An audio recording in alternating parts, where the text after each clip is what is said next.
সকালবেলা ফজরের নামাজের পর থেকে ফেরেশতারা যতগুলো মসজিদে জুমা অনুষ্ঠিত হয় ওই মসজিদে ঢোকার প্রতিটা দরজার মধ্যে দাঁড়িয়ে থাকে। কারা কারা আগে আগে জুমার নামাজ পড়ার জন্য মসজিদে যায়, প্রত্যেকের নামগুলো একটা জান্নাতের রেজিস্ট্রি খাতার মধ্যে তুলে নেয়। এই নামগুলো স্পেশালি আল্লাহর কাছে পাঠানোর জন্য। সুবহানাল্লাহ কইবেন না?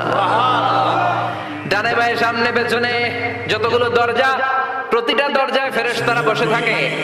কে আগে আসলো নাম তুলে দেয়। তুলতে তুলতে তুলতে তুলতে খতিব সাহেব যখন খুতবা দেওয়ার জন্য মিম্বারে যেয়ে বসে যায়, ফেরেশতারা তাদের খাতা বন্ধ করে তারাও খতিব সাহেবের সামনে জুমার খুতবা শোনার জন্য বসে যায়। পড়েন সুবহানাল্লাহ।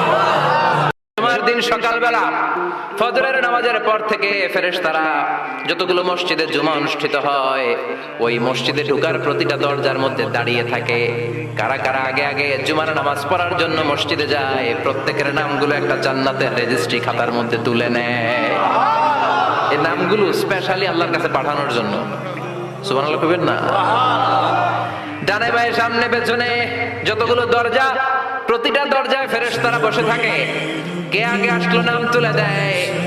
তুলতে তুলতে তুলতে তুলতে খতিব সাহেব যখন খুতবা দেওয়ার জন্য মিম্বারে যেয়ে বসে যায়, ফেরেশতারা তাদের খাতা বন্ধ করে তারাও খতিব সাহেবের সামনে জুমার খুতবা শোনার জন্য বসে যায়। পড়েন সুবহানাল্লাহ। জুমার দিন সকালবেলা ফজর